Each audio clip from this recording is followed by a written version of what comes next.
Hi అండి, welcome to Lakshmi's cooking. ఈరోజు నేను చికెన్తో చాలా టేస్టీగా ఒక మంచి రెసిపీని చూపించబోతున్నానండి. మన ఛానల్లో వీడియో అప్లోడ్ చేసి చాలా రోజులు అయిపోయింది కదా, అందుకే చికెన్తో మీ ముందుకు వచ్చేసాను. మరి దీన్ని తయారు చేసుకోవడం కోసం ముందుగా 1 kg చికెన్ని తీసుకొని శుభ్రంగా కడిగేసుకొని అందులోకి రుచికి సరిపడేంత ఉప్పుని వేసుకోవాలి. ఉప్పు వేసుకున్నాక ఇందులో 1/2 టీ స్పూన్ పసుపు, అలాగే 1 టీ స్పూన్ వరకు కారం వేసుకొని మొత్తం అంతా మిక్స్ చేసుకోవాలి. ఇలా చికెన్ని ముందుగా మ్యారినేట్ చేసి పెట్టుకుంటే పీసెస్కి ఉప్పు కారం అనేవి చాలా బాగా పడతాయండి తినేటప్పుడు. ఇప్పుడు ఒక 20 మినిట్స్ పక్కన పెట్టేసుకోవాలి. టైం లేకపోతే అట్లీస్ట్ ఒక 5 మినిట్స్ అయినా పక్కన పెట్టుకుందాం. ఇప్పుడు ప్రిపేర్ చేయడం కోసం స్టవ్ మీద ఒక ప్యాన్ పెట్టేసుకొని అందులోకి సరిపడా ఆయిల్ వేసుకోవాలి. ఆయిల్ వేడయ్యాక అందులో ఒక బిర్యానీ ఆకు, 3 యాలకులు, అలాగే 4 లవంగాలు వేసుకోవాలి. ఒక 2 ఇంచుల దాల్చిన చెక్క, 4 పచ్చిమిర్చి వేసుకోవాలి. అలాగే ఒక 3 మీడియం సైజ్ ఉల్లిపాయలు ఇలా పొడుగ్గా కట్ చేసుకొని ఇందులోకి కరివేపాకు కూడా వేసుకొని ఇవంతా బాగా వేగేదాకా వేయించుకోవాలి. ఒకసారి ఇవి బాగా వేగిపోయాక ఇందులోకి ఒక 1/2 టీ స్పూన్ పసుపు, కొద్దిగా ఉప్పు, అలాగే 1 టీ స్పూన్ వరకు అల్లం వెల్లుల్లి పేస్ట్ని కూడా ఇందులోకి వేసుకొని పచ్చివాసన పోయేంత దాకా వేయించుకోవాలి.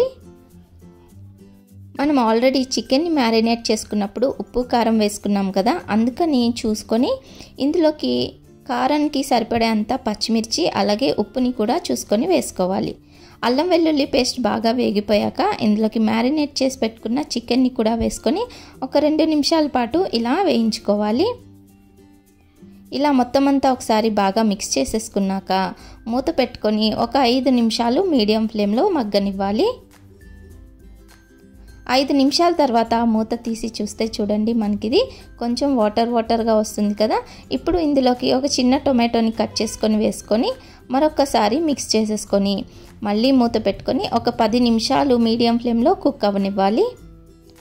10 నిమిషాల తర్వాత మూత తీసి చూస్తే మనకి చికెన్ నుంచి వాటర్ అనేవి రిలీజ్ అవుతాయండి. ఈ వాటర్తోనే చికెన్ అంతా కూడా ఉడికిపోతుంది. ఇప్పుడు ఇందులోకి రుచికి సరిపడంత కారం, అలాగే 1 టీ స్పూన్ ధనియాల పొడి, అలాగే ఒక 1/2 టీ స్పూన్ వరకు గరం మసాలాని వేసుకొని మొత్తం అంతా కూడా పీసెస్కి పట్టే విధంగా కలుపుకోవాలి.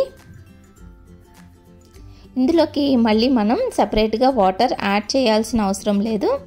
ఈ వచ్చిన వాటర్తోనే చికెన్ అనేది కుక్ అయిపోతుందండి.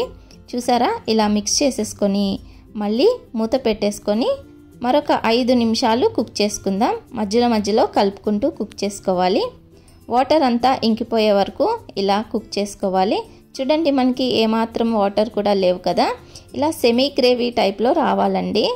ఇలా ఒకసారి మొత్తం అంతా కూడా మళ్ళీ ఒకసారి కలిపేసుకుందాం. లాస్ట్లో మనం కొంచెం కొత్తిమీరని ఇలా కట్ చేసుకొని వేసేసుకుంటే టేస్టీగా చికెన్ ఫ్రై రెడీ అయిపోతుందండి. చాలా అంటే చాలా బాగుంటుంది. ఎటువంటి మసాలాలు కూడా లేకుండా చాలా సింపుల్గా తయారు చేసేసుకోవచ్చు. అంతే టేస్టీగా కూడా ఉంటుంది. ఒకవేళ మీకు చికెన్ ఉడకలేదు అనిపిస్తే కొద్దిగా నీళ్లు పోసుకొని మరొక 5 నిమిషాలు ఉడకనిస్తే సరిపోతుందండి. ఎంతో టేస్టీగా చాలా బాగుంటుందండి. మరి ఈ సింపుల్ చికెన్ ఫ్రైని మీరందరూ కూడా ఒకసారి తప్పకుండా ట్రై చేయండి. చాలా టేస్టీగా ఉంటుంది. మరి నేను చేసిన ఈ చికెన్ ఫ్రై రెసిపీ మీ అందరికీ కనుక నచ్చితే తప్పకుండా లైక్ చేసి నా వీడియోని షేర్ చేసి నా ఛానల్ని సబ్స్క్రైబ్ చేసుకోండి. Thanks for watching.